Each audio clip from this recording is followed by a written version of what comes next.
Yes, hello guys, and welcome to the Arsenal preview. Joining me today are the usual suspects, so let me give them a warm welcome. Sam, thank you for joining us today. It's finally weekend. We made it through the week. How are you? I'm all right, mate. I'm not looking forward to this tomorrow, but yeah, we're all right. Always positive. I love it. Shreyas, massive game tomorrow. Are you looking forward to it? And how are you doing yourself? Yeah, I'm doing good. Just I realized that it is that time of the week again. Yeah. So hope for the best, but what can we say? Yeah, we'll see. We'll see what happens. And Civir, I always like it when you're on, especially when we have a tasty fixture like this. So thank you for joining us. And how are you doing yourself, mate? You okay? Yeah, I'm all right. I was saying to the guys earlier that I had a bit of a relapse this morning. Like just the Liverpool defeat just hit me all over again this morning. But yeah, I'm fine. It'll be like a hangover up until we play Arsenal, and then Arsenal will be a separate hangover, and that'll just kind of carry on for a bit. But yeah, I'm with you on that. I'm with you on that boat. Now, before we get in, we're going to get into the preview soon. But before we do that, I just want to let everybody know about the competition. We're just about to launch. It's not done yet, but it will be on our Instagram. So when it drops, be sure to check that out. Basically, we wanted to give something back to you guys for supporting the channel and giving us quality feedback, all that kind of stuff. So for anyone who fancies winning a £25 JD gift card and a chance to feature on the show with this lot here, these guys, and obviously the rest of the lads, all you have to do is head over to our Instagram, follow the steps in the competition, and you'll be in with a chance to win a prize, basically. Nice and easy, no sign up, no emails, any of that bollocks. As I said, nice and easy. So you never know, you could be the lucky winner. Just head over to that. When we drop it, you'll obviously see it on our socials, and then the step-by-step thing will be there. So I want to chat to you guys first of all about Erik ten Hag. Breaking news. I'm losing track of days. Yesterday when it broke, about 12 o'clock. Yeah. Me and Adam went live on Instagram, and we did Statman as well last night. So for anybody who hasn't seen that, well, it dropped this morning. Anyone who hasn't seen that, go check that out on our YouTube channel after you've seen this. But me and Adam have discussed it in depth, so I just want to get your guys' thoughts on it. Shreyas, I'll come to you first. Erik ten Hag, the new Manchester United manager. Obviously, it was inevitable. We all knew it was going to happen around some point, especially Civir. Civir was like, I felt like Civir had a bit of an inside scoop on it about 6 months ago because he was calling this since day. So, yeah, Shreyas, just your thoughts on Erik ten Hag, new Manchester United manager. Yeah, I think a good call, and I think a good time to announce it as well before the start of next season, because now he can actually go about things and know what he has to actually rectify in this club, what kind of system he wants to play and what kind of players he wants to have at the club, rather than just waiting like we usually do. We wait for the season to end, and after that we announce the manager, and then it's just that the manager has the pre-season to kind of identify which players he has to choose from, and then wait for another window in order to get some signings in. But I think announcing him right now is a good call. Obviously, after the kind of result we had against Liverpool, I had my suspicions about Ten Hag getting announced much sooner, because if it would have even been a 2-1 loss or a 1-0 loss, I don't think it would have been this soon. But because of the performance that obviously happened the past weekend, I think they had to fast track it, because the fans have obviously been going crazy because of the lack of quality of the performances from the United side. And I think that with Ten Hag coming in, we can actually expect some more ruthless calls and much more of players playing in the club because of the merit, not because of favoritism or something like that. So I'm really excited about him coming in, and I just hope that he gets the signings and he gets the staff that he originally wants, and not someone which is prescribed by the board itself. So excited, and hope he gets the power he actually needs in order to turn things around here. Absolutely. I seen a thing before that Romano put out, Civir, and it says Erik ten Hag tells some news source on working with Cristiano Ronaldo and stars. He says, I will stay myself in that I won't change my vision. I will tell them big players their task, and whoever does not meet those tasks will hear from me, no matter who it is. Do you believe he's going to go in there and kind of like Wreck-It Ralph kind of thing, just go in there, whoever's not up to the standards, you're out the door, mate, like very cutthroat and ruthless? Absolutely. I can't help but think that he might have had a conversation with Ragnick Ragnick knows these guys in and out. He probably would have already told him, listen, this guy's crap, this guy's crap, this guy's this. Yeah. Get rid of this guy. He already has like some kind of insight. Whether or not that's true, I don't know. I'm just going off the top of my head. Speculating. Yeah, speculating. This was a Ragnick signing, I believe. And I think he stressed the board on getting a manager like Ten Hag in, because, he keeps saying, we should focus on, a manager who has a style of play and then get players to suit that style of play. If any of the players in the team now doesn't fit that model, he's out the door. And I don't think Ten Hag is going to, dilly-dally around players or try to. He's coming in to implement his style of football. If the players don't fit with it, they're gone. And I've never really had this. At the end of the day, the manager has the power.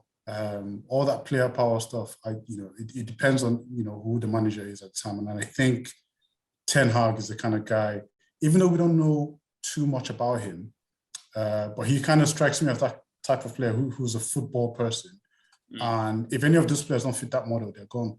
So yeah, I have no doubts about it. Yeah, any of the people who's worked alongside him in the coaching or whatever have always said he's so detailed, like even down to like the grassroots. Like he's so focused on every aspect of the pitch that coaching wise is one of the most detailed and analytical ones there is out there at the minute. The only thing that worries me, Sam, is the transferring from Ajax, which is a big club in itself, but then you've got Manchester United, which is a completely different world. We've touched on this before, but just the pressure, we've seen Manchester United absolutely swallow up managers. Louis van Gaal's won Champions League, Barcelona. You've had, Jose Mourinho, considered one of the brightest coaches, and they've swallowed him up. So in order for Ten Hag to really succeed, they're going to have to change everything that's going on from top to bottom, aren't they? Yeah, I think a big reason why those coaches you mentioned failed was because the board didn't back them fully. The people behind them weren't backing fully. Like, I think Van Gaal asked for like a bunch of players and they didn't give it to him. Mourinho, again, you know what you get with Mourinho. He wants players for here and now. He doesn't develop youth players. He wants players bought, made ready. He'll win you trophies. They didn't back him. And that's what happened. And you know what Mourinho does when he's not happy? He'll throw his toys out the pram, throw players under the bus. That's what he does. And it ended badly. So yeah, Ten Hag coming in, I think he can be successful. I think he's a great coach, great philosophy. If he's given the power and the backing, he can do great things for you. That's if he gets the backing. So we've seen two long-term scouting people leave the club the last couple of days, which is a good sign, I think, because I don't think their record's that great. If you look at the players they've sort of scouted and signed, it's not been that great. So that's good that they're leaving. He's bringing his assistant in, isn't he? The guy who looks exactly like him. Van der Gaag, like Mitchell Van der Gaag. Yeah. The two Mitchell brothers that they've got going on. Yeah. Wait for that meme, I'm claiming it as copyright when that happens. Yeah. So he's bringing in his people, it seems. I think he might raid Ajax and take a player or two as well. I think that a couple of them might be on the way to United as well. But the board need to back him. They need to realise 3-4 years. They need to give him the money. They need to give him the resources. Hire people like Paul Mitchell. Get Ragnick on the side as well. Get him in the that's the dream team, isn't it? If Ragnick, Paul Mitchell.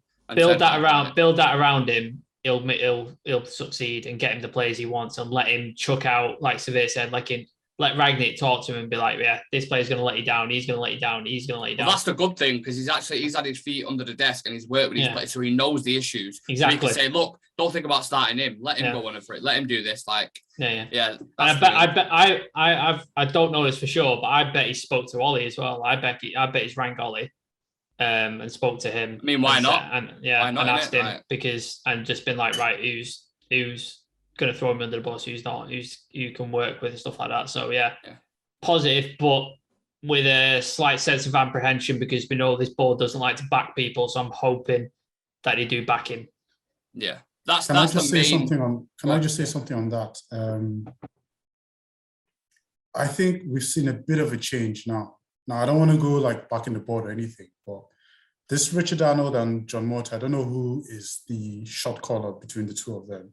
But so far, the major decisions that they've made so far, in my opinion, is 10 over 10 so far. They've been the logical ones, haven't they? Like the logical ones. So getting Rangnick in and allowing him to have the kind of influence that he has had in terms of picking a new successor and having him on, because at some point we heard there was some kind of news story that said, he might only be here for like 4 days a week or 4 days a month. But it seems like he has a more influential role. So on that note, that's the only thing that kind of gives, it's not the same old story. Woodward's gone. I think they want to make a name for themselves now. New vision. Whether it's Moto or Arnold, I don't know. But I just thought I'd just put that in there. Yeah. I'm still waiting for Ten Hag to get his chant as well. I've been trying to think of one all day for him. The only thing closest I can get is the Men in Black theme song, and it's just a slight syllable off. So I'll save that for another day, maybe when I've had a few drinks. On to the press conference. We have some interesting quotes from Rangnick himself.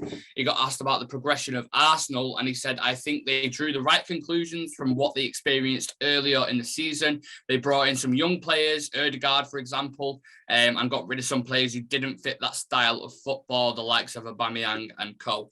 Do we think that's the route United need to take? Like freshen the squad up, bring some youth through, get rid of the big egos? Like, is that the blueprint for us now to follow in? Do you think, guys? Anyone could take that? Yeah, absolutely. Like, so we're losing 7 on our contracts by the end of the season, which is good news. I think all of them deserve to be like they shouldn't be at the club. They should have left a few seasons ago. We've got talented youth players. Hannibal was the only player that I actually liked on against Liverpool, and he was only on for like 5 minutes, and he showed more in those 5 minutes than any of the rest of the players on the pitch.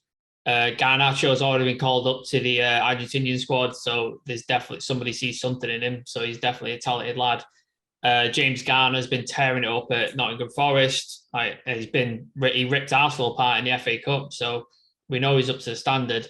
So yeah, bring on those guys, make it part of the first team, and then let Ten Hag bring in hard-working, want-to-be-here players who will work for his system, not marquee signings or players who are here for a paycheck or here for the glory of playing for Man United and that, because we don't need that shite.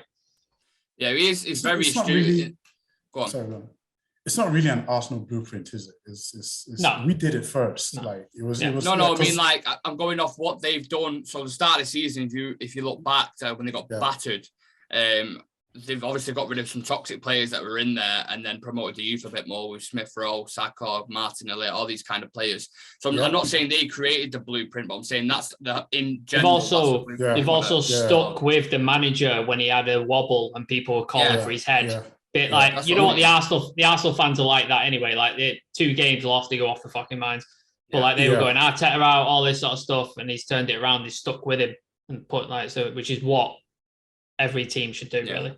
Yeah, but I'm sure, isn't that what Fergie did? Like when he got rid of Ince and the rest of them, and then brought in the babes, and nobody saw that happening because what's his name, Alan Hansen, who the famous quote, "You never win anything with kids." Yeah, like nobody saw that happening, and then it turned. He kind of turned it around. But yeah, you have to give Arsenal credit because now it's a different time. Now it's all about everyone buying big players and all that, and they were able to get rid of Aubameyang, who was their number 1 top goal scorer, and they've come. So yes, I mean, if I'm followed saying, I don't want to say full Arsenal, I hate Arsenal, but like, if we can do our own version of whatever they did. Yeah, I get you. He also got asked about the top 4, and he says, I don't think that it makes sense to speculate about finishing 4th after a performance like that against Liverpool. I'm going to start calling him realistic, Ralph, because everything he's saying at the minute, I'm just agreeing with pretty much everything. I just want, when Ten Hag comes in, just let Ralph do the talking. I love Ralph. Even the press conferences, just let him do all the press conferences. It's fucking great. He's spot on. He's so raw and honest, and the Glazers must be like, oh, please shut up, because he just tells everything how it is. Just as a percentage, I want to ask you, like, I'll go round as a group, the percentage that we get top 4. What do you think it is, Sam? 0. Do you think that's how? That's done. It. Yeah, it's done. Yeah. Shreyas? Can I go negative? Can I go negative? Negative. No, there's only 0 upwards. That's it. That's. I think we deserve a 0. We deserve 0. Yeah. Wow. No optimism whatsoever. Civir, are you going to dangle any Any hope at all? I would have said, yeah. I mean, realistically, mathematically, we can still do it. But our chances are so low. I'm going to say like 20%, 25% kind of thing. 20, 25. That's still relatively decent, though, I'd say. No, because we can still do it. Because now it's more like who's going to fuck it up more, us, Tottenham, or Arsenal. So it's literally, it's not about any, it's just because it's literally, it's there. And none of us is like, oh, you go first. No, you go first. Right? Even Chelsea are not consistent at this point. Yeah. Even Chelsea are fucking it up. So that was a massive result for them last night. Was it last night or the day before? Might have been the day before when they beat Chelsea at Stamford Bridge. Yeah. That was a massive result for them. Yeah. And I think if they beat us tomorrow, I think they'll get it. If I'm being completely honest, I think it's between them and Spurs. I think they're the ones fighting it out for it. I Spurs think are going to get it. We're not. We're out of it. So I agree with. I think Spurs are getting it. It's whoever puts basically 2 wins together or something. You know what I mean? That's who's going to get it. That's literally it, man. Yeah, the way people are playing at the minute, it's anyone's. It's up for a grab. Another quote I want to talk about. He spoke about Paul Pogba. Ragnar Kaz, and he says it's very unlikely that Pogba will play until the end of the season again. The doctor told me that it will take 4 weeks minimum for him to recover, and since the last game is the end of May, I don't think it's very likely he will play again. Is this the last time is this the last time we will see Paul Pogba in a Manchester United shirt? Do we believe? See you later. Is that it now? Done and dusted. Don't let the door hit you on the way out, mate. Fuck off. I think Sam's eager for him to be. Civir, I know you're a fan of Pogba. What do you think? Last time we've seen him now? It depends on Ten Hag. Oh, so you think there still could be a chance that he'd... I'm just saying, it depends on Ten Hag, but Pogba said that he said after the booze against Norwich, he wants to leave. I think he wanted to stay. I think he still wants to prove himself at this club, but I mean, after the reaction of the fans, the disgraceful reactions of the fans. I did think it was bad that. Absolutely disgraceful. I didn't agree when it happened to Rashford. When Rashford got cheered off, when he got subbed, I didn't agree with that at all. He's been in bad form. Well, you don't boo your team. Like, never boo your players in your team. You're there to support your team. What have we become? Like, What is Arsenal? I don't recognize this. This is not Man United. I'm like, we used to lose.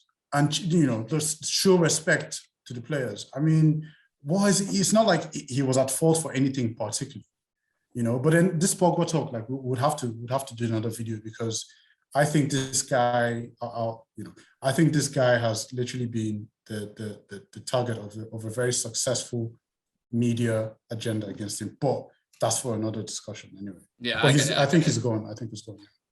Yeah. Let's we'll move on from that. But I think it's leaving in it. It's one of them. It's been discussed. I think it's better for both sides, to be honest. I think it'd be better for Pogba's career. The circus. I'm done with the circus of it. I just don't. But he's not the only player like Lingard's no. Leave. Yeah, exactly. Matic, Mata, like I'm open to it. I'm welcome to it. At least Matic is like, he's open and honest. I'm leaving. Doesn't cause any issues. Don't cause any problems. Been a good servant. He's saying he's out the door. Lingard with his fucking posts outside of West Ham Stadium and stuff like that. Just go away. Like, just leave. Yeah, but then nobody's talking about that. Like, the press isn't going on about that. Like, I say it every week. Every week I say. Imagine if Pogba just took a selfie in Paris, like not even outside of the stadium. Everybody would be going crazy. But let's not get carried. We'll save that for a different show, because we could literally do an hour on that. Let's move on to the conversation. As it is the preview, guys, you always know I've got a brain teaser for you. Now, we all remember that famous 8-2 win over Arsenal when Wenger got sent to the stands. I was there. Yeah. I was at the stadium. We was taking absolute liberties out of him. But can you name the goal scorers in that game? 100%. Anderson got one, didn't he? Nope. No, did he not? Oh, shit. No. I'll give got one. You know what? I'm going to try and do it in order. Oh, go on. Yeah, Seville will knock it out of the park. Go on. Danny Welbeck. Yeah. Yes. Jason Park. Nice. Rooney got a hat trick. I think. Hold on. Yeah. So I'm trying to go in order. So I know it was Danny Welbeck first. Jason Park scored the second. I think Rooney got the third. Ashley Young got the fourth and fifth. No, Ashley Young got one right at the end. 91st minute was one of them. No, Evra got the last one. No, it was Welbeck, Rooney with a hat trick. Ashley Young got 2. Nani scored 1, and Ji-sung Park scored 1. Ji-sung Park, okay. Yeah, Ji-sung Park. Can you know who scored for Arsenal? Van Persie, Walcott. Yeah, spot on. Absolutely smashed that. One of them was a penalty, wasn't it? I think. Yeah. I love that. That was one of my favorite. Like, I think me and my ex-girlfriend, when we got together, she came from Australia. She'd never been to Old Trafford, but loved United. And the first game I took her to was that game. We won 8-2. and she was like, "Oh my God, this is amazing." I had to point out, it's not like this every week, by the way. Yeah. We don't score this many every week. Yeah, that was my first time. Yeah, that was my first time playing Football Manager. And I think I made Rooney captain. And then he scored not Football Manager, fancy football. Fancy football, yeah. It was my first time ever. Yeah.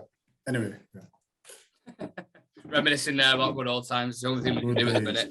I've said to how old were you then? How old was Shreyas? Shreyas. I think I was about... Were you born, Shreyas? Were you born? Yeah, I was born. I was born. Look. How old are you? Right now I'm 19, so I guess I'm around 9 or 10, or I don't know, maybe 8. Yeah. Very interesting. Sorry. No, it's all right. Look, let's look towards the game. We've got better times there, but we've got an important game tomorrow, which is going to be a much tougher game than it would have been back in the day. We're away at the Emirates against an Arsenal side who just beat the European champions 4-2 at Stamford Bridge, and we're coming off a 4-0 slapping to Liverpool at Anfield. So polar opposite results in that respect. However, these fixtures can be very feisty at times. Fouls flying in. Sometimes form goes out the window when it's a bit of rivalry. So just some history between the teams and some random facts. So the two clubs have faced each other a total of 236 times. United have won 98 to Arsenal's 85, and 53 of the matches have ended in a draw.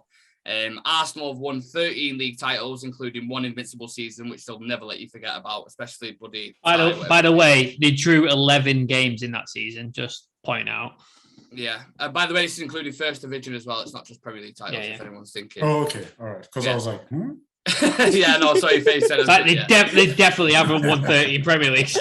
Yeah. A record 14 FA Cups, 2 League Cups, 16 Community Shields, the League Centenary Trophy, whatever the fuck that is, 1 European Cup Winners' Cup, and then 1 Intercity Fairs Cup, whatever that is.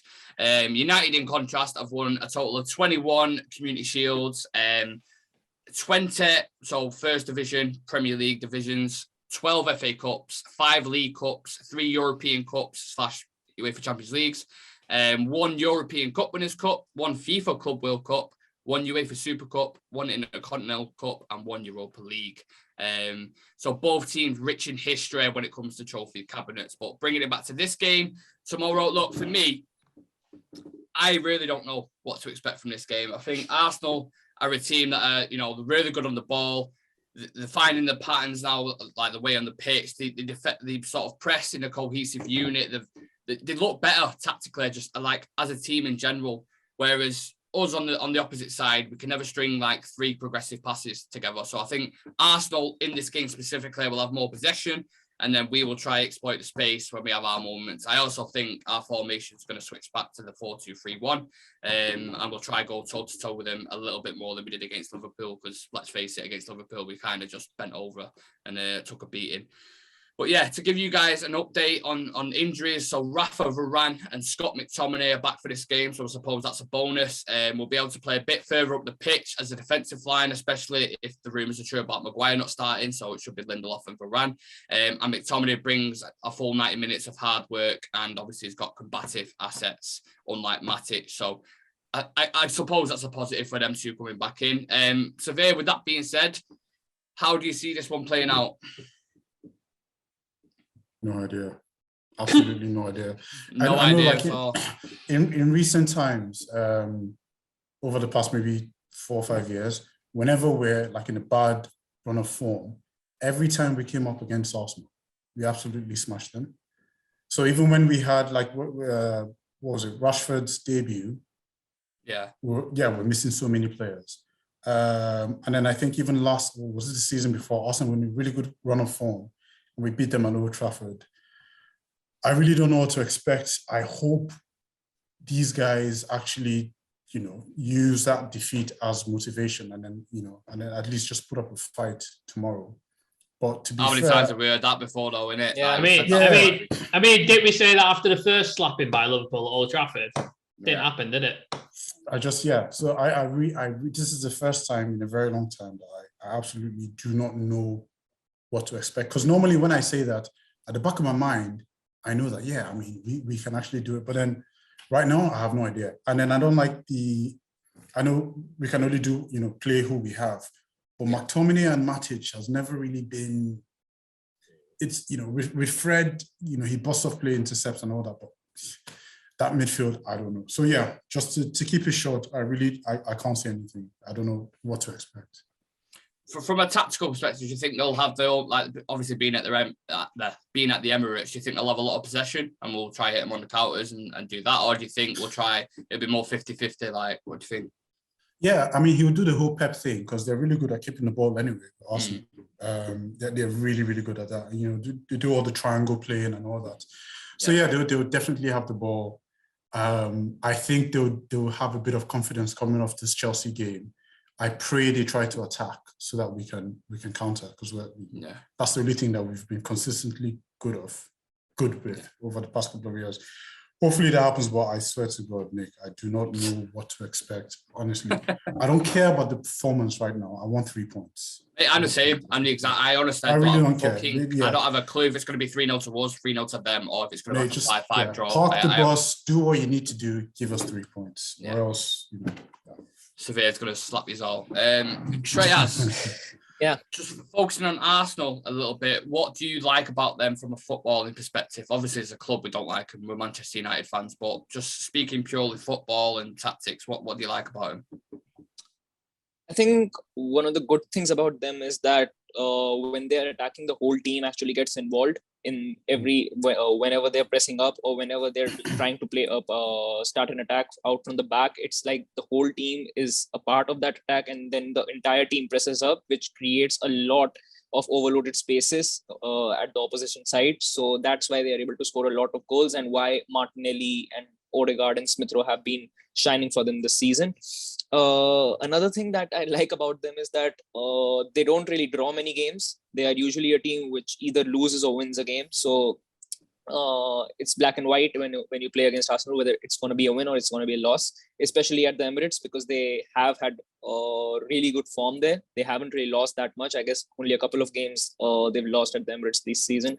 So they're pretty good when you come up against them at their home stadium. But I do think that right now they do miss the likes of Tierney on the left back position, because we've seen that at that left back position, Tavares hasn't really been doing a great job for them. Whenever any team has actually been able to press them through that left hand flank, they have been looked really leaky when it comes to their goals, and a lot of crosses comes from those sides as well. So I think whoever we put on the left-hand flank for us is going to have a big role to play, whether it's going to be a Jadon Sancho, because if he does play, I think he'll have a really great game, because if you still look at that back, which Arsenal actually plays, even against Chelsea, when they were going forward, they were causing a lot of troubles. They were able to create chances as well. So sorry, just to cut you in there, Timo Werner against Rob Holding was really making a mess of him, wasn't he? Like, it was just outclassing him every time he got on the ball. So you think Sancho or Elanga or something like that, maybe that's something they could target? Because the only thing is that when you look at their side, their attack is actually really young and clinical as well. When you see Saka has been having the time of his life there, same goes for Martinelli. Saka. I actually really like Saka. Like, just as a player and a person, I think he's a really good footballer. Yeah, and one of the most exciting things about him is that at such a young age, he has a lot of maturity when it comes to his play. He's super focused when he is at the opposition box, when he likes to make that one extra pass in order to create just that tiny space for Martinelli to walk into, and they've scored a lot of goals from that play. So I think he is going to be a big troublesome factor for us, Saka. And except that, I think the only way we are actually going to be scoring goals is if we are able to play some quick tempo football against them. Because if Sancho is able to walk in through that left-hand flank, I think they're going to have a lot of troubles because their defense is still really leaky. Where the moment Tierney has gone out, they have leaked a lot of goals. They have actually dropped a lot of points as well. They haven't really looked that stable at the back. So I think if we are able to actually play some quick tempo, if we are able to play Jadon Sancho or even Mabry, I would say, or Ilanga, I think all of them have those qualities to hurt them. But except that, I think if they are able to have more possession of the ball, I think we'll be seeing a lot of Arsenal chances and the keeper having a hard time, really. Interesting. I like your analysis. Sam, we lost to Liverpool, obviously in our most recent game, which hurt a lot. If we get beat by Arsenal tomorrow, that surely has to be the nail in the coffin, not only for top 4, but for the fans just completely losing the shit. Like, we have had some bad results this season, but getting beat 4-0 off Liverpool and then potentially getting beat off Arsenal straight after that, like, it can't get much worse than that, can it? I mean, I've been at this stage since the first slapping off Liverpool at Old Trafford. Like, it's just not acceptable to lose. One, it's not acceptable to lose to Liverpool. 2, it's not acceptable to lose 5-0 to Liverpool at your home ground. That's fucking like utterly unacceptable. Yeah. So at this point, I don't have any passionate or warm feelings towards this team at the minute. Like, I'm literally watching it. Literally, like, I'm watching it because I don't know any better because I've supported United my entire life, and I'm not going to go support another team. So I have to watch, I have to support because I have to hope that it gets better, but I don't see it getting any better. I don't see it improving, like, by any means. I see a lot of people throwing the thing like, well, you're not a supporter of Grimsby Town, you have to go here and do this, but it's, you go off what you've been supporting. Like, we've grew up with rich history. So obviously now we're going to be upset when we're seeing the likes we're getting spanked by teams at the bottom of the table and stuff. It's just natural, isn't it? Like, losing is one thing. Like losing happens in football all the time. We've lost finals, we've lost leagues, we've lost games to Liverpool, for City, whatever. Losing is part of football, and that's acceptable. What isn't acceptable is zero effort and getting absolutely battered by your major rivals and opponents every single time you play them. Not just once, every single time they play them. I think and that's just not acceptable to me. Adam mentioned on Statman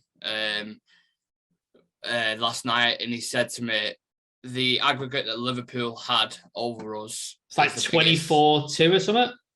It's, well, they're just a 9-0, so the 5-0 beat us at Old Trafford. But I think over the last 4 years or something, it's like 24-2. That's what it is. It's like the biggest aggregate any team's had over us in 2 legs in the Premier League history. And it was a few more that I can't remember off the top of my head, but the stats were so bad. I think Mo Salah's scored the most goals against us as well, over 2 legs or something along like that. It's just, stats were just like, fucking hell, I can't believe that. Let's have a look at Arsenal's form then, past the last 5 results. Obviously the most recent one, as I said before, they beat Chelsea 4-2 at Stamford Bridge. They got beat off Southampton 1-0. They got beat off Brighton 2-1. Got beat off Palace 3-0.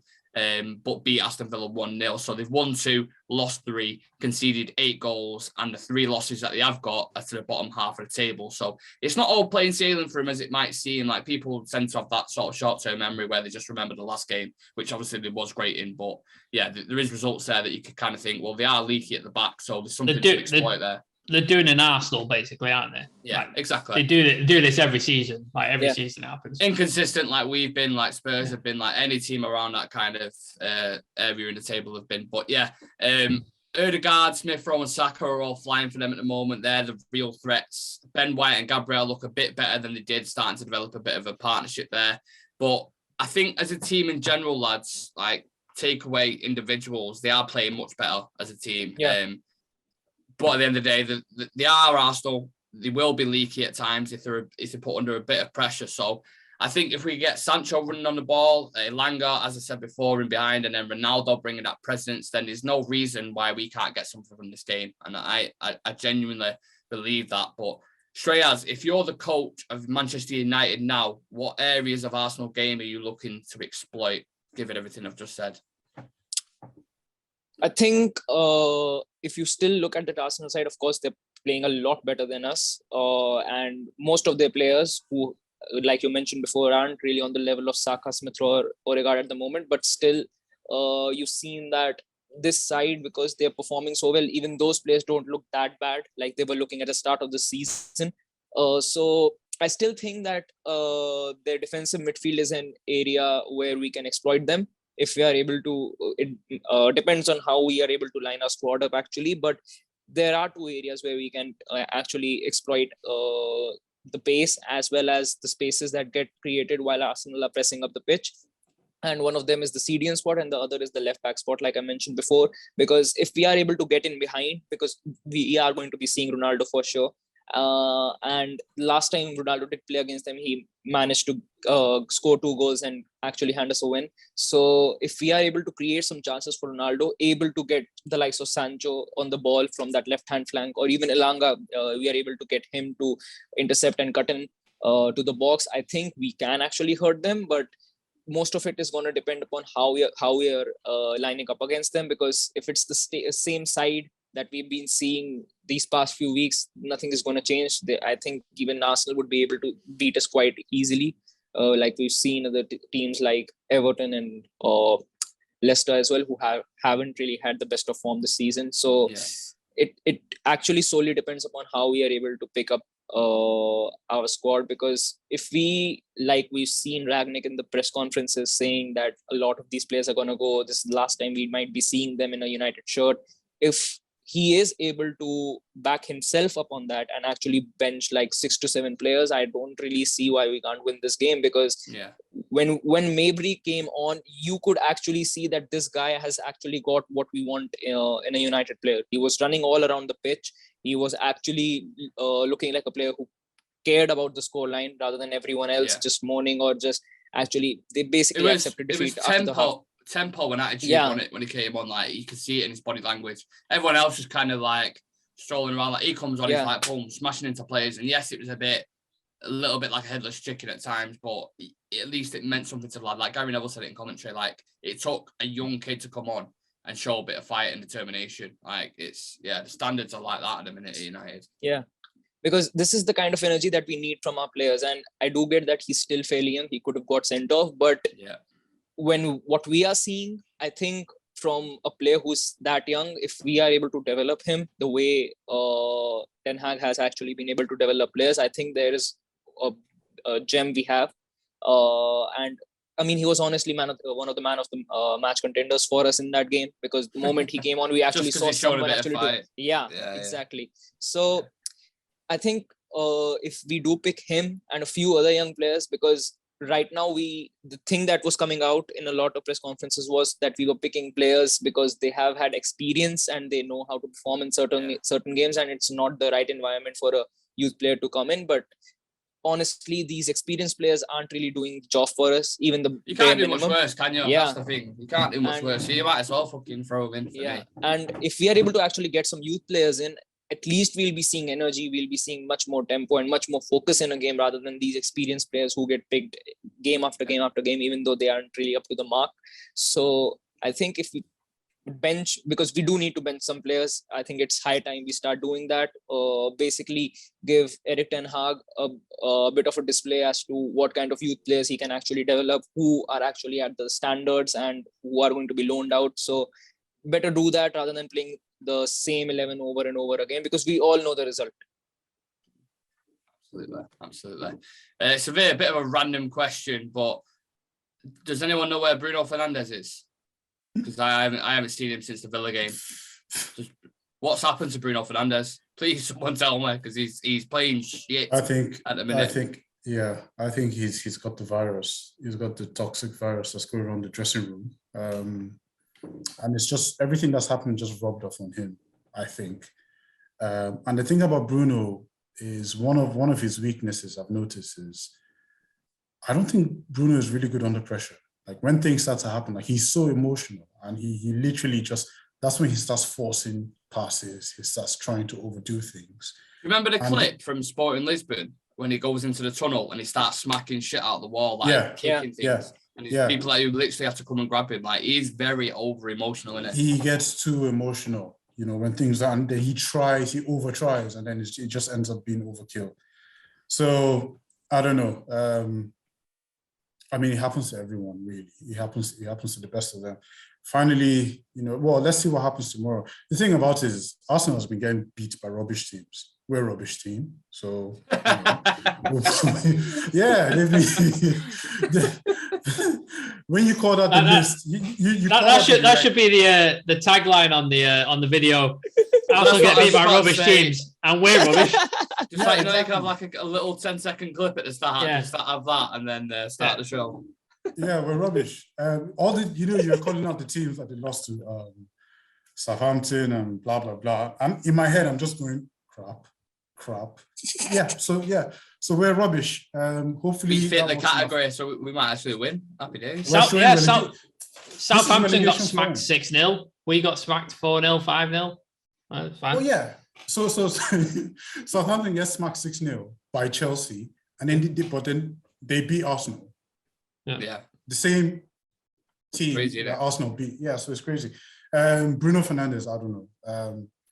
I think all of them are just who's the only person who has a bit of form now is De Gea, just a little bit. Careful with that, because he's in that Liverpool game. His distribution was shit. Absolutely. I said a little bit. A little bit. Yeah. Okay. I'll give you that. Yeah. Just a bit. He's the only one that that we know where he is, but everyone else. Yeah, at least his shot stopping's consistent anyway. You're always going to get great saves out of him in a minute. So. Staying on players, Sam, how big of a boost is it to have Rafa Varane back in the team, and do you see him alongside Lindelof tomorrow? Obviously, there are reports with Maguire not starting because of the whole situation with the bomb threat, but Maguire was poor against Liverpool and was at fault for a couple of goals there. So do you see Varane partnering Lindelof in this game, or what do you think? I think I'm starting to sort of lose a little bit faith in Varane. He's just too injury prone. He's not available. Especially, sorry to cut you in, especially when you need, with a centre back, you need a partnership, don't you? You need that consistency in order for him to grow. And it's just every 2 weeks he's out, and then 2 weeks he's out. I told you guys. I remember I said this. Much like Ronaldo, he's all great, fantastic. He's signed, world class player, blah blah blah blah blah. There's a reason Madrid have sold him. There's a reason, and this is why. And there's a reason no one else was trying to really get it. Same with Schweinsteiger, like when he came from Bayern. Schweinsteiger. Yeah. I have to say it now because I said it wrong the first time. I have to say it wrong every time to make Nick laugh. I love it. That's even more. I don't think you can get more German than Schweinsteiger. Yeah. But you just made it up. So fair because it made Nick laugh when I mispronounced it last time. I have to say it like that every time. I'll take it. Bayern Munich don't let the players go. Like they don't sell their players, their best players. So look at him. He's going. No, go on. They don't. Like world class teams don't let their players go for any reason other than they're not consistent or they're not reaching the standard. So that's why you're all right, Nick. You know what we could do? We could do with the Schweinsteiger back in our team. To be honest, yeah. But a prime Schweinsteiger would be fucking perfect in that. Yeah, I'd love it. But Varane's just, I think the experiment's over. He's not available enough, and that's why Maguire gets in the team, because Maguire, for all his faults, his best trait is availability, because he's available every week, not injured, stuff like that. But he's really getting to me. Like the biggest highlight was the fourth goal that we conceded. He played the ball out to Hannibal Medjbri, who was like over this way, and he played the ball here. So Hannibal had to run back.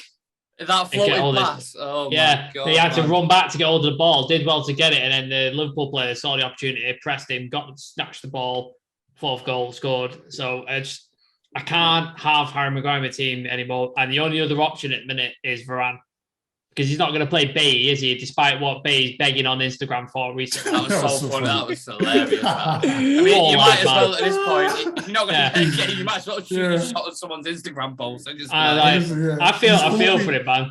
He's hoping the United admin on Instagram is going to be like, "Hey, Ralph, look at this!" Like, because he's not going to play Bailly, so Varane's the other option. So. I hope we see Varane and Lindelof, but I don't want to see Maguire in my team. I don't want to see it. I think tactically, if he was to play Varane, as I mentioned before, it'd be much better for us offensively. We can push higher up the pitch. We can't play a high line with Maguire in the team. I've seen him far too many times where he tries pressuring a player and he's that slow. They spin him consistently all the time and they go and score. It happened ages ago when we played Burnley and that Weghorst spun him behind. And Weghorst ain't quick, but he's spanning behind and then Burnley go and score. Who's the Southampton players on loan from Chelsea? Broja. Yeah, he did it to it. He did it to him like 3 times in a row. Yeah. So tactically, I can see it being better for us definitely if Rafa Varane playing. In terms of how Arsenal set up tactically, they play a 4-2-3-1, B-Tech Pep style of football. I'd say possession play, working angles, timing and movement are all key components to their philosophy. They have young, dynamic attackers in forward line, physical, strong DMs in Xhaka, and then Thomas Partey, whoever it is who plays there. And they also have obviously Ben White and Gabriel, who play as ball-playing centre-backs and have started to develop a good partnership. And Ramsdale, who they signed from Sheffield, was it, I think? Having a really good season for him as well. But yeah, Sam, where will the key battles be played tomorrow afternoon, do you think? Like we've mentioned, our defensive line has been absolutely shocking, and they've got 3 maybe 4 very exciting forwards. I really rate Martin Odegaard. I think he's a fantastic player. I think he's highly underrated, even though he came from Real Madrid. I think people have underrated how good this guy is. He seems to have everything. Like you mentioned, Saka is phenomenal, is flying at the minute, very versatile, good finisher, good passing, all that sort of stuff. He was the guy that played up front against Chelsea, Nketiah. Yeah. He seemed to have found some form as well, because Lacazette's just not doing it for him, is it? I've never rated Lacazette. No. Honestly, I've never rated the guy. Yeah, so Nketiah seems to be doing well. They got Martinelli, Smith Rowe. They got a very exciting sort of forward line, and our defense has been awful. Yeah. And we've not had our full defensive line to select from either. Like Varane's been out consistently. Phil Jones has been in twice for some reason. Don't know why. Maguire has been awful. Wan-Bissaka has been awful. Dallow's form seems to have fallen as well. He was playing really well at the beginning. Do you think it'd be the wingers versus the wing backs? Do you think that's where the kind of I don't see him playing Wan-Bissaka. I don't think he'll play him. And then obviously Luke Shaw's out, so it's only going to be Telles. Like Telles is the only option we have. Mm. So I think that's the key thing, because our midfield is shit. So don't even try and win that battle, because we haven't got the capability to do so. But if you can throw the defensive line and stop that forward 3-4 from getting at you, you've got half a chance to hit on the counter. But definitely. whether we do that or not is another matter. Yeah, I agree with you on that. And Civir, it sounds depressing to say, but do you think we are where Arsenal were last season, when everything just collapsed and it was all about the rebuild and it was trusting Arteta who's going to be the right guy? Do you think that's... I know I keep comparing us to Arsenal. I don't really want to do it, but there is similarities in how things have gone for both clubs. Obviously, both massive, huge clubs with rich trophy history, as I suggested before. Are we going through a similar thing at the minute where everything's just completely collapsed and now it's just like, right, we need to build a new house? Absolutely. And if some of my friends are watching now, they're Arsenal fans, I remember like a couple of months ago, I was saying, like, I don't understand why everyone keeps going on about culture and all that. Yeah. Now I do. Yeah, because I was just like, there's nothing, what's this culture everyone's talking about? Just play good football. It was more than that. It's we had to do that cultural reset that Arsenal's done. Get a young manager, a promising young manager with a style of play, and show faith. And I think that's where we are at right now. We've tried, the old dinosaurs, the prospects and all that. It's never worked. I think we're at that point where now it's literally just, like I said before, like a reset, get rid of a bunch of players, and then we have some young players coming through. And hopefully, I mean, these are players with actual potential. Like, yeah. we haven't, I think since Pogba and Lingard sets, like this is the most promising set we've had in quite some time. No. Because 2 of the youngsters are already playing for their national teams, Garnacho and Hannibal are playing for and Elanga for Sweden as well. So we have like, these are actual real, they're not just like, would I be right in saying Ahmad's played a few games for Ivory Coast? Ivory Coast, yeah. Yeah. Oh yeah, he has. I forgot about Ahmad. Yeah, I forgot about that. So yeah, I mean, yeah, we're kind of where they were. It's just good to know that they're not where we were, because we're second last time. Yeah. But yeah. So there's always a positive angle on something in there. You got to look at it. Yeah. So yeah, we're kind of, to answer your question, I think we're very much there. Maybe even worse. Maybe. Yeah, I'd probably agree with you on that. Because they had no real expectation going into the season. Like, there was also, they've had no expectation. European football either, so they've just free flowed. They had so last season they had no real expectations. They were always just trying to see if they could, but we came second. We strengthened with Ronaldo, Sancho, and Varane, and it was like, we're definitely, this is the time to challenge. We came third, we came second, and then now it's just like, I'm really interested to see who Ten Hag goes and gets in the summer, because typically at Arsenal, oh my God, at Ajax, Jesus, if you look at the signings he's made, like Dusan Tadic, 12 million, he signed Daley Blind, 14 million, that Alvarez who plays for him now was like 14 million, like very low budget signings, but been really effective players for him. Rejects. Yeah, exactly. Haller was like 20 million money. Yeah, Klassen from Everton. Yeah, and made them great players, like really good players. Like, and that is one quality of Klopp and Pep, what they're both really good at. Like, Mo Salah was a Chelsea reject. He took him for Roma, and now he's one of the best players in the league. Sadio Mane was a decent player at Southampton, but he's took him to like world-class level. Jota from Wolves. Yeah, Jota for Wolves was good level. He's gone to Liverpool. He's in the top bracket now for top goal scorers. They've got like a decent amount of assists. Even Chamberlain, who always has a broken leg. Yeah, do you understand? Exactly. Like, even Chamberlain is balling. Harvey, whatever his name is, Harvey Elliott. If he was, do you understand? If he was at Leicester, like if it was a youth coming through at Leicester, like he'd be average. But then, you've got a manager who's actually, doing bits. When they're training on a regular, day to day, where with like top level, that's how they develop to their top level, and that's what I'm saying. The environment at United at the minute isn't the best for young players, so that's why the recruitment's important. But yeah, another player as well, Andrew Robertson, £6 million from Hull, I think he cost, one of the best wing backs in the league. So that's the kind of way United need to find these rough gems around Europe and developing into top players. But yeah, there's a lot to do before we even get to that. Quick one, very quick one, very quick one. Remember what Ragnick said about Liverpool? He was like 6 or 7 of these guys are my players. Yeah. Do you remember he said that? Yeah. So we're onto something, I think. Yeah. Definitely. I think Ragnick's going to have a massive job upstairs.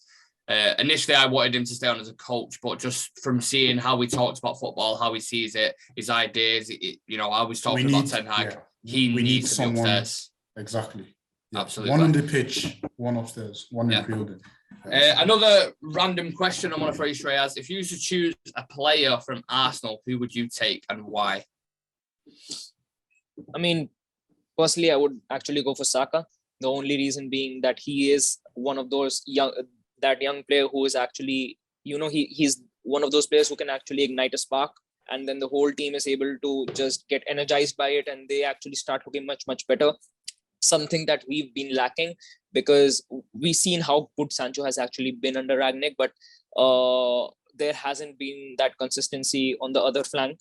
Ilanga right now, he's still learning how to cope with the front line, and Rashford, he hasn't been at the races. He's fallen off massively.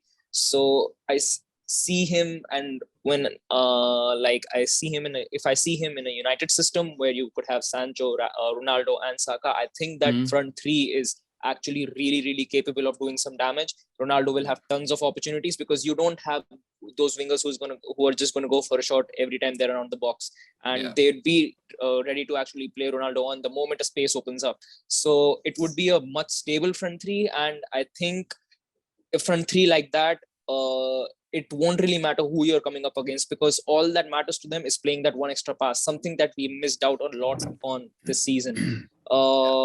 Because if you still look at that guy, he's really, really young. You can shape him up to be a player like you want, because when you're young, you can actually adapt much, much better into a system. So and he's been really impressive ever since he has actually been playing for Arsenal, because I think when he did come into the Arsenal side, he was actually playing like I guess a right back or a left back, and then he Left actually back. and then he actually moved further up the pitch, and he's doing much better. He's been playing for England. He was in the Euros, I guess, as well. So I think there's a lot of talent and there is a lot of potential there. So I would take. Okay, guys, now on to the all-time combined 11 from Manchester United and Arsenal. This should be very interesting. So let's start off with the formation. What do we want to play? Do we want to do an old school vintage 4-4-2, like when they had Tony Adams and it was like the Invincibles, that kind of era? Then we can get one of each striker in, couldn't we? Okay. Interesting. Let's start off with the keepers now. The obvious choices, you've got David Seaman, Peter Schmeichel, Edwin van der Sar, David De Gea. Can't think of Arsenal keepers off the top of my head. But yeah, they're the ones I can think of. Sorry to Arsenal fans. Bernd Leno. Yeah. Nowhere near the fucking pile. Absolutely nowhere It's near. got to be Schmeichel, hasn't it? Has to be. I'd say Van der Sar, so Shreyas, you get the deciding vote. I would actually stick with Schmeichel as well. Okay. Even though he played for City. I don't like him as a person for what he did at City. Yeah. But as a player. Anyone who's watching this, are you listening to this? Peter Schmeichel, who played for City, they're putting him in an all-time combined 11. Yeah, they really annoyed. Like, it annoyed me when he did the cartwheel as well. That fucked me off like so much that he did that. Why did that annoy you?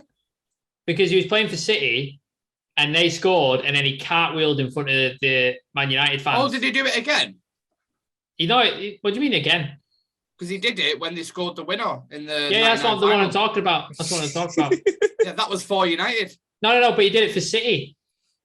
Right, so that's what I'm saying. So he did it for City as well. Yeah. When he was playing for City and they scored the winner against us, and he was in front of the away fans and he cartwheeled in front of them. Oh, right. Okay. I didn't know that. Absolute dickhead. So, even more so, just proving my point that he's a knobhead. Right. So, but this is how it is. It's a democracy. Right. Ryan Giggs is a knobhead, but fantastic player. So. Okay. Let's go to the left back. Obviously, I'm going to have to say Ashley Cole, to be honest, in my opinion. Again, another knobhead. Not bad, but he's out of the contenders that you're up there. You've got your Dennis Irwins, Evra, anyone else I'm forgetting? Fabio? No, Fabio? No, an all-time combined 11. I'd say Ashley Cole. What do you two guys think? Well, is Gallas right back?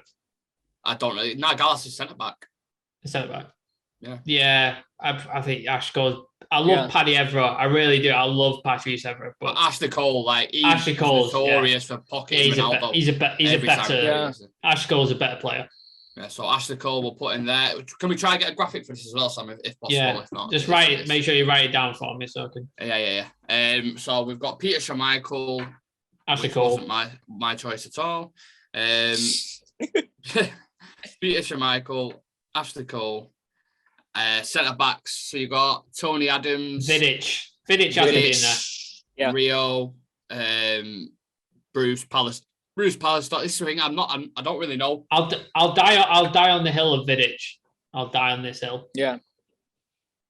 Does Tony Adams get a shout? I don't know. He's before my time. I didn't really see him play, to be honest with you. Yeah. He's in like the Hall of Fame kind of thing. Yeah, Mike Keown, Sol Campbell. Sol Campbell could be a shout. Was good. Sol Campbell could be a shout. Pat Rice, Lee Dixon, Cole Torre. Yeah, so I don't know. Me personally, it's the United channel, so it's going to be biased, but I would say Ferdinand and Vidic, to be honest. Yeah, no, I would pick that because probably the best centre-back pairing.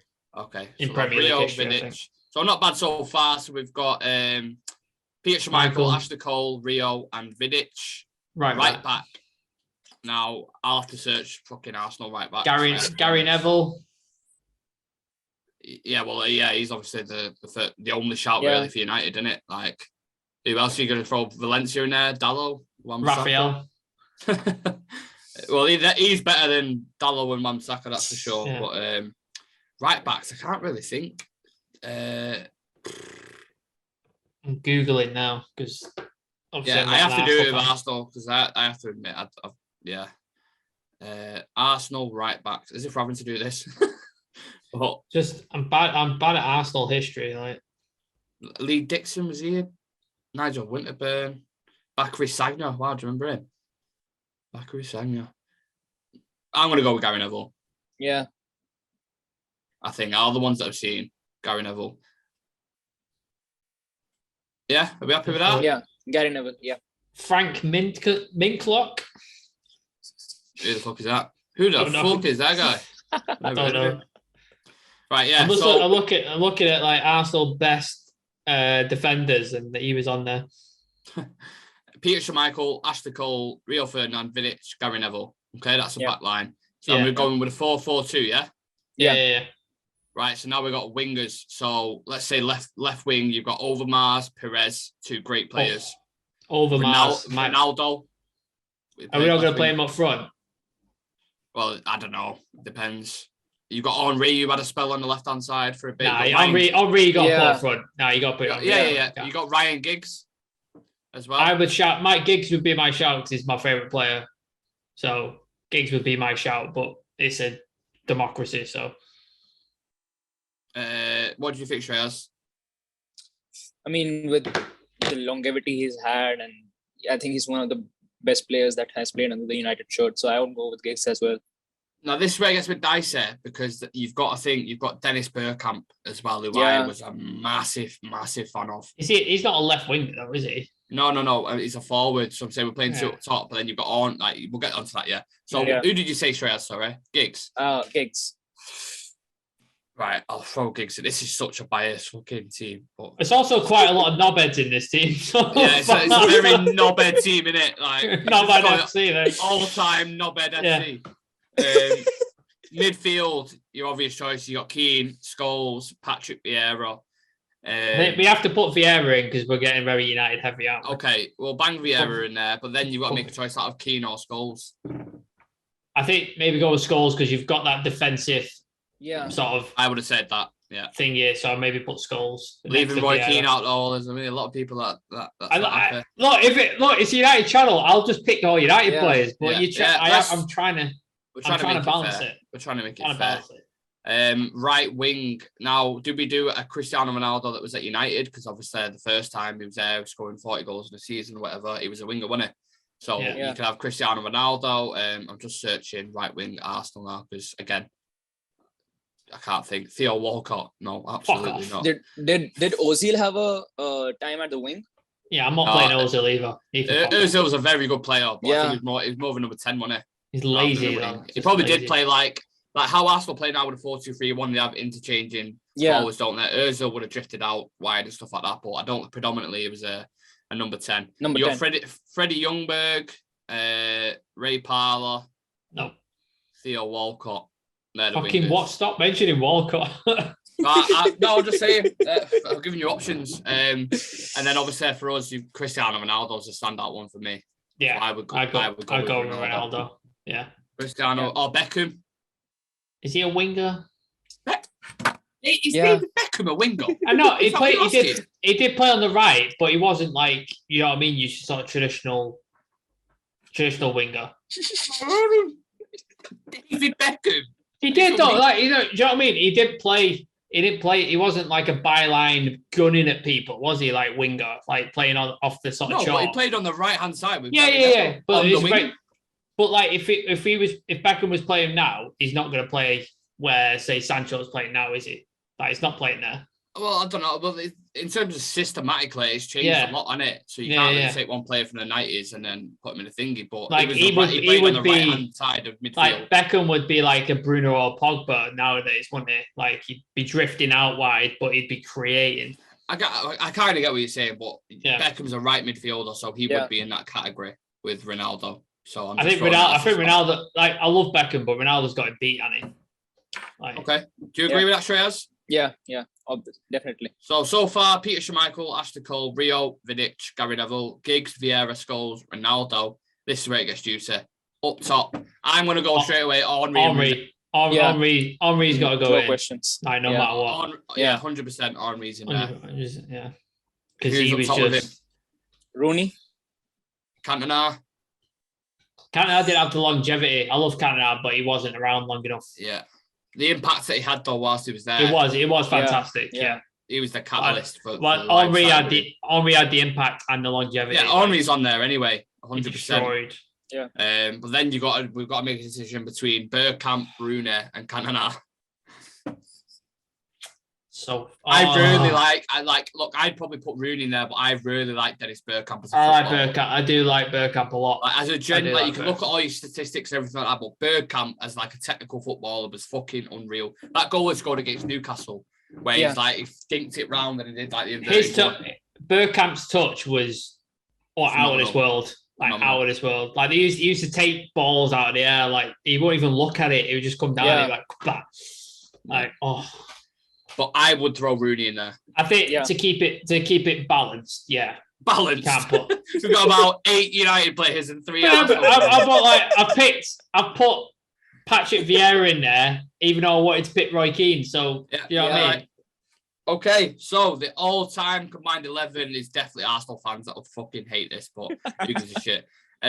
Goalkeeper Peter Schmeichel, left back Ashley Cole, centre backs Rio Ferdinand, Nemanja Vidic. Right back, Gary Neville. Left mid, Ryan Giggs. Centre mid, Vieira and Scholes. Ronaldo on the right wing, then Henry and Wayne Rooney up front. That's some fucking team that. That is destroying teams, that one. Yeah, that is. Even the balance in it, if you look at the balance, it's just, absolutely perfect. So we'll get that on a graphic. I'll just send it over to you now. And we'll sort that later. So, bring it back to tomorrow's game, lads. Predicted 11s. Hit me with them, whoever wants to go first. Any one of you. Okay. So obviously the hair is going to be starting in goal, according to me.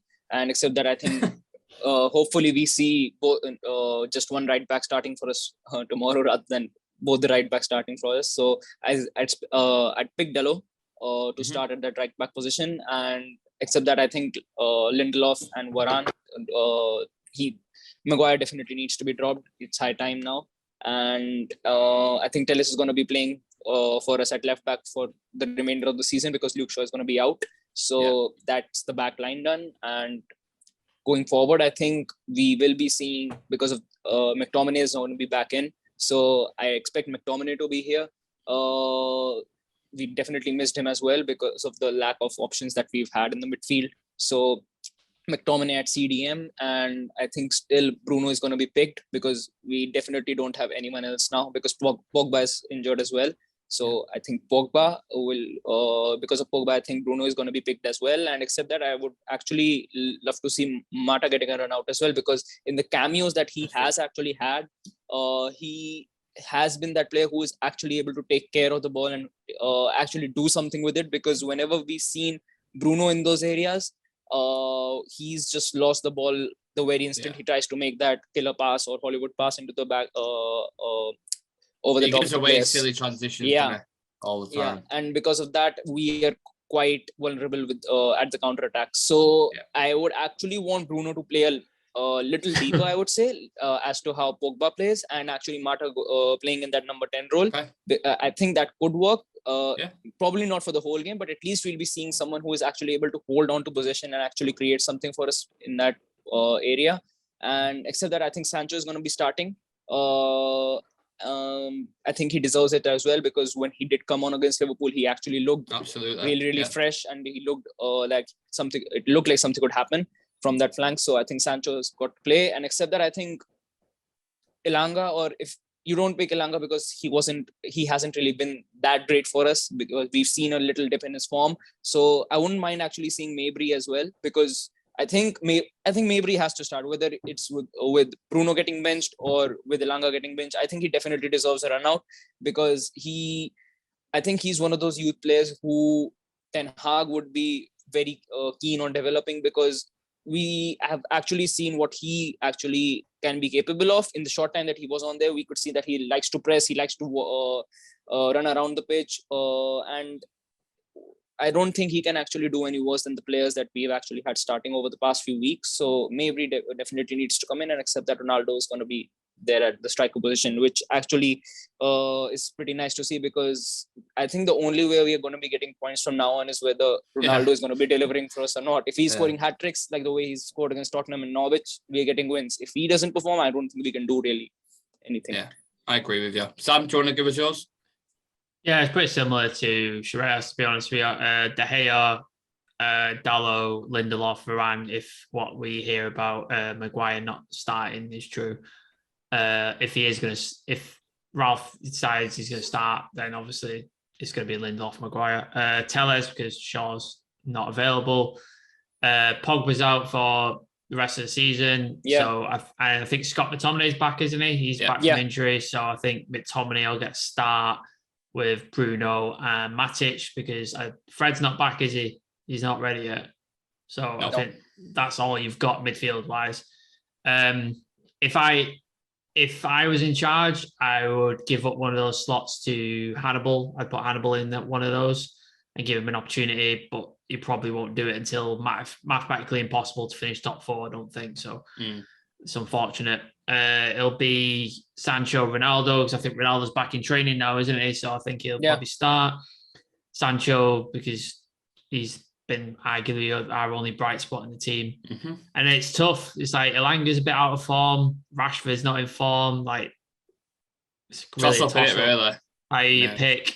If I was Ralph, I might throw Garnacho in there because I know he can play on the left. Yeah. I know he's good there. I know he's played for Argentina there. He plays in the youth system there a couple of times. So I know he's very good. So why not give him an opportunity? But I don't think he will, as much as I'd like it to happen. I don't think it will. So I think it'll be Elanga or Rashford. I'll go with Elanga just because I think Rashford's been so poor. And Ronaldo up top. I think that'll be your team. Okay, interesting. I'm going to go with De Gea, Dallo, Varane, Maguire, Telles, Bruno, McTominay, and Hannibal, Elanga, Ronaldo, and Sancho. And I think Telles to come back in because we haven't got anybody else. Varane next to Maguire because I know there's rumours he won't start, but somehow I just think he'll get in the team. I don't know how, because he's saying he still wants to travel to the game and stuff. So I don't know. I've got a feeling he'll still start. A midfield of McTominay, Bruno, and Mabry because Pogba's out. I think Mata, as you said, then Shreyas could get a shout, like a random shout, definitely. So I think it's between them two who starts. And then the front three that I've chosen of Elanga, Ronaldo, and Sancho, just because I think that's our best three based on current form. But again, it could be Rashford could start. Do you think Garnacho will get on? He'll get on the bench. Do you think he'll get on the pitch? Because he's the only we haven't seen him, have we? We've seen Hannibal in bits and starts, but we haven't. I'd like to see him, but if I was put I think we could. I don't think so. I think we could see him because I'd rather actually not have Lingard or Rashford on the bench either. I would rather give that space to Garnacho or a Tire because at least we'll be seeing something. I mean, for us, they are still mysteries because we haven't really seen them with the first team or how they perform in games like this. So at least giving them a little taste of what is going to be out there, I think it would be better to use them rather than Rashford or Lingard because they're just going to use up the time and take up the space for them. Yeah. No, I agree. I just thought, for me personally, I can't see it happening, but I hope it does. Score prediction, guys. What do we think? Is yours more positive than mine, Shreyas? Because do you want to go first if yours is more positive than mine? I don't think mine is positive. I think Nick should go first because he's been positive for quite some time. All right. We've been losing.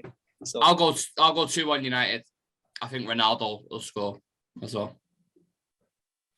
To United or Arsenal? To United. 2-1 to United. Ronaldo to score. Oh God. I think it's going to be 2-0 Arsenal. Oh my God! Sorry, 2-0 Arsenal. Fucking hell! I don't think we'll get slapped, but I definitely think we're going to get beat because we aren't playing anywhere near any sort of thing. And this isn't Norwich either. This is Arsenal. Like it's a very different team. So I don't see us. I know Arsenal concede, but unless Ronaldo, I don't expect. Yeah. He shouldn't be on form because of what's just happened to him either. Like he's not going to be 100% because of what's happened. So I don't expect anything. And without, like Shreyas said, without Ronaldo, we're kind of fucked. Yeah, I think he will score, and I think he'll do a tribute to his son. That'd be great. That'd be fantastic. Yeah. Hopefully, it'd be fantastic. Yeah. Shreyas, give us your prediction, please. I'm going to go 3-1 Arsenal. Oh man, this is so depressing. And I mean, I would want United to win, but like you mentioned, I think the only way we could win is definitely on Ronaldo's shoulders because, I mean, read a lot about him, about when he's had these kind of issues growing up as well with his father as well. And I mean, the kind of player and the kind of mentality that he brings to the team, even though something tragic like this has happened to him, you can just not count him out no matter what's going on. Because that's what I'm saying. Yeah. So, I mean, there's still a chance for us, but it only rests on Ronaldo. Because he can do anything, because no one ever expected really for him to actually score a free kick for us this season. But against Norwich, he was able to roll back the years and actually bang one and go on to score a hat trick and actually get us the 3 points. So I don't think that it even depends on maths for us to get top four. It's all on Ronaldo. If he's able to convert those half chances or even get scored out of nowhere, that's only how we are going to be able to get some points. But I still think that one man isn't going to be enough to beat Arsenal. That's all I'm going to say. Well, he scored against them last time, didn't he? Yeah. In the first fixture, he scored against I'm begging United to prove me wrong. Like, please do it. Like, I'm begging you. I'll happily be wrong on this, but I mean, if Rangnick is able to get those youth players in, like Mabry, like Elanga, I think if he even drops Bruno, I wouldn't really mind, because he's not the Bruno that we... Even if it's for one matter, I never thought I'd be saying that. Yeah. But even if he wants to, like, just do it because he's playing shit, he needs to be dropped for a game or two. I mean, that's what I mean. Put Garnacho in instead of Rashford. Put Medbury in instead of Bruno. Put Mata in. I don't give a toss at this point. Just start changing. Like I said, can't do much worse. So yeah. That is the preview finished, guys. So the match is tomorrow, early kickoff. Never back an early kickoff. You know what I like. 12:30. We'll be live for team news, halftime reaction, and post-match analysis. So make sure you join us for that. And thank you for watching, guys. If you haven't subscribed yet, please click that button just below this video for regular football content and check some of our videos out. There's plenty to look at from this week, including Statman and Robin, which dropped this morning. Me and Adam take a look at our new manager from a statistical point of view, and look at the Liverpool game in depth as well. So a very interesting watch. Also, check out the competition, which I mentioned at the start of the video, if you want to get yourself involved in that. And thank you to you guys for joining me as well. I appreciate your time and commitment. Let's hope we pull the trigger tomorrow against the Gunners, and not the other way around. We will see you in the next one. Take care, guys. Thank you.